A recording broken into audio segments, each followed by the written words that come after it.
What's good, YouTube? We spinning the block back around again on the YouTube machine. It's been a while since we've been on the tube, man. No, not red tube or X tube, just YouTube, right? We sticking to only one tube, but we back on the machine. Either way, I have missed speaking with every last one of y'all. I wonder what everybody's been up to in the pro wrestling world.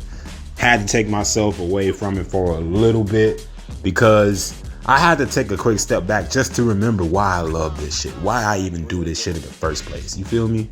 So here's the breakdown of the WestSide Gunn situation and I've been hearing about. Somebody had to summon me in the comments to come back and actually speak on this, man.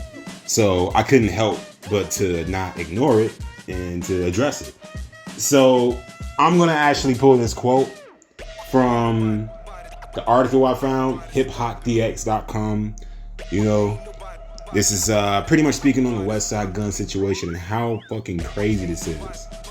First of all, WestSide Gunn, man, before we even jump right into it, like, he just got kicked out of a WWE show for no reason at all. Like, seriously, who thought this was a good idea?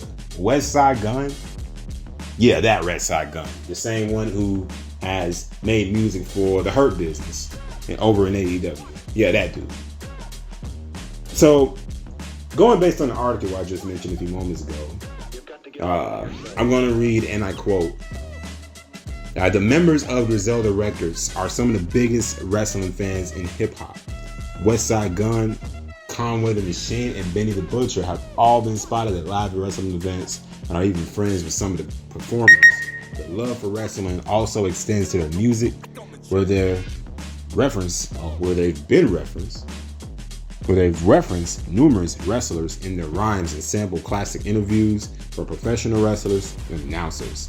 However, it appears Griselda never got permission to use some of those samples. So that's why we're here, y'all. They never received permission to use the samples. So let me get this straight. My man's was chilling in the crowd, you know, minding his business, doing whatever he was doing.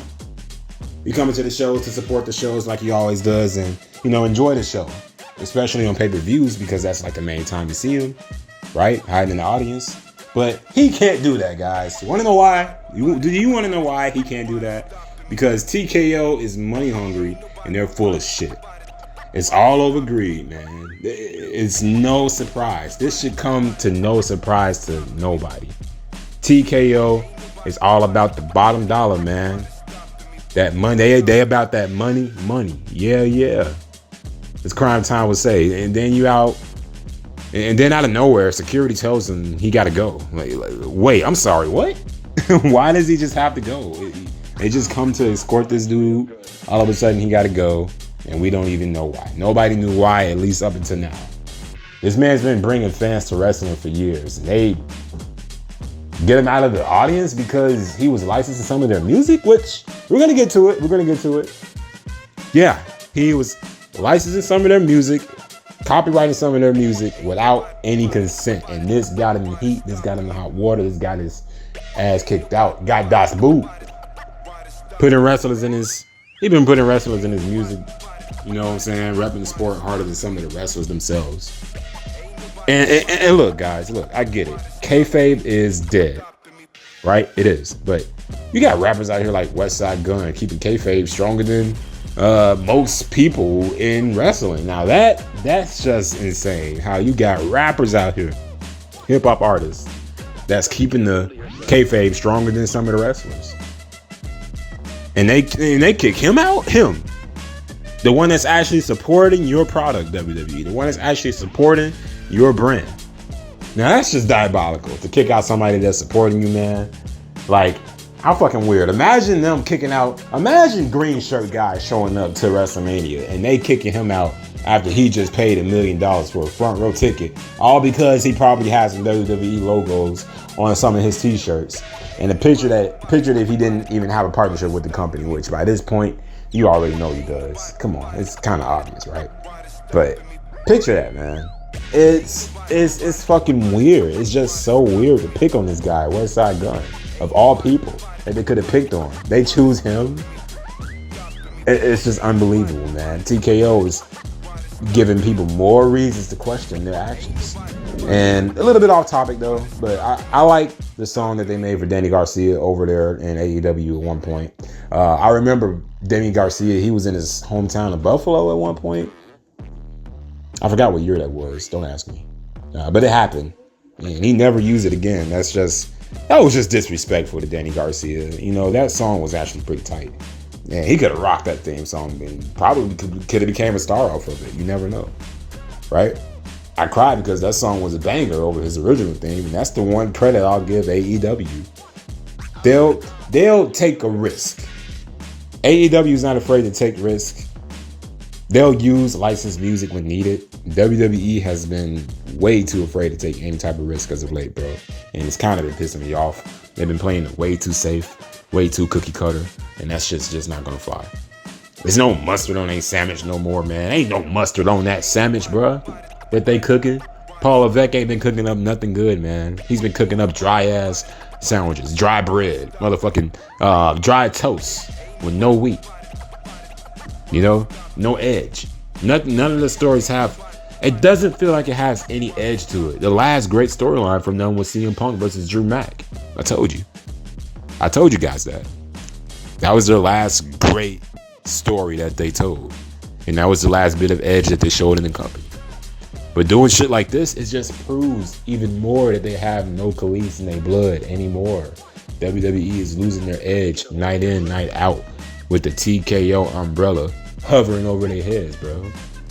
This is more of an issue I have with TKO personally over Paul Levesque, because them being money hungry hasn't really done his ass no favors either. He's just on the money train now, because instead of taking somebody else's bag, which that's exactly what they did, they could have capitalized off the bag instead of fumbling it just to prove a fucking point.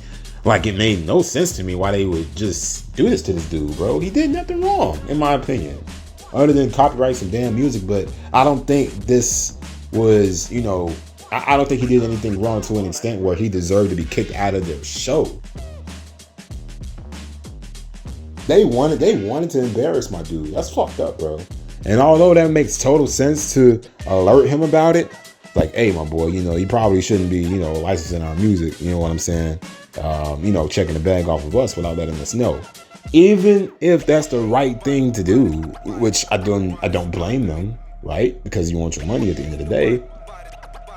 He's still supporting the brand. He's still repping the brand. He's pretty much doing better advertisement for the fucking company than you at times. And that's not even for WWE only. That's for other brands he's supported. TNA, AEW, right? Some indie companies that I've heard. You know, that's just coming based on what we've seen. And look, I get it, man. They want that bottom dollar. You know, I understand it.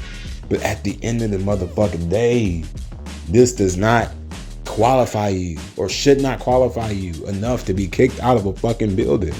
That's just diabolical, my nigga. Why? It's like they're just proving more and more that they have lost their edge. WWE is losing their edge, bro, and they need it back. It's just crazy, man. Like, Gunn's one of the few artists out there who actually bring the wrestling energy into hip hop, bro. Nobody else out here in hip hop talking about wrestling like that. It's rare as fuck. He's the only one that does it consistently. Always, you know, name drops them in his songs. Look, picture this, y'all. Picture this. Let me try to paint a picture for y'all. What if WWE didn't fumble the bag here? What if they actually gave him a chance? This is just a hypothetical. This is just me speaking. What if WWE pulled their heads out of the ass and actually gave Jim Johnston, you know, they gave him a Jim Johnston-like opportunity, but with hip hop? That would have been pretty cool. Or like any partnership with them would have worked, I feel. You know, something real, authentic for the music that the wrestlers can come out to. You know what I'm saying? Some shit that actually make you feel. You know? That's all I'm saying.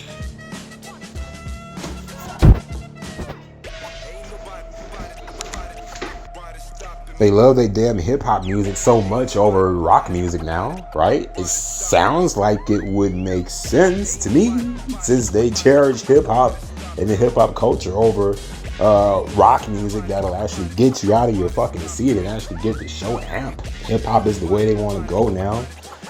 Smooth, melodic, I get it, right? But doesn't mean it always fits pro wrestling. But when you talk about somebody like WestSide Gunn who makes that type of music that can fit a pro wrestler, especially like people in the Hurt Syndicate, man, all them dudes, that theme song fits tremendously.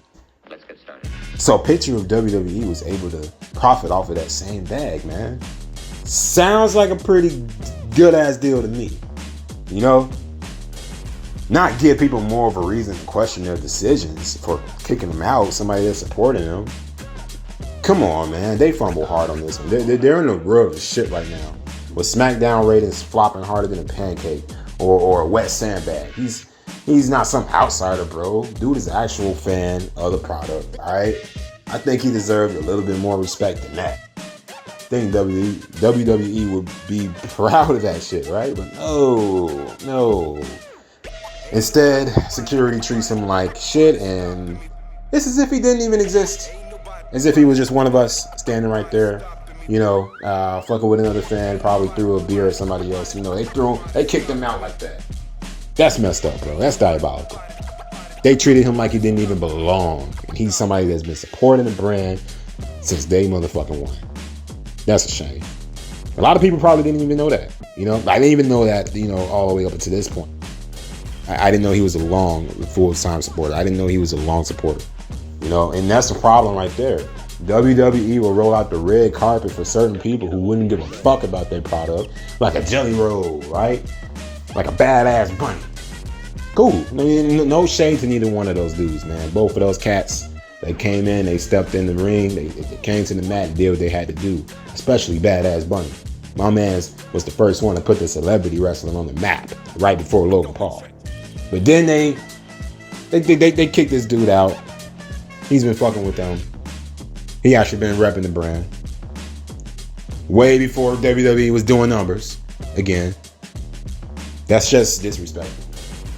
That's a slap in the face to your fans. That's just telling the fans that no matter how much you support us, we're going to keep stacking up them ticket prices. We're going to keep jacking them up until we get to WrestleMania 50 and tickets are $1 million a pop for the fucking cheap seats. Sorry if I sound pissed off, but this company is going backwards with decisions like this. And that's called being tone deaf, by the way. Not listening to your audience by kicking somebody out like him, right? To actually let it be known. They wanted it to be known that they kicked him out too. They caught this on video. WWE did not care. They wanted this to be known.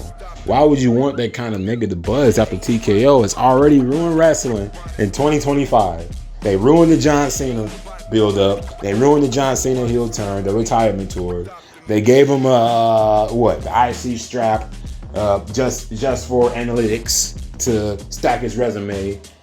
They gave him a tournament not for any sort of storytelling that led up to it. No, because of laziness and because Paul 3H couldn't get his big ass nose out of his backside in time.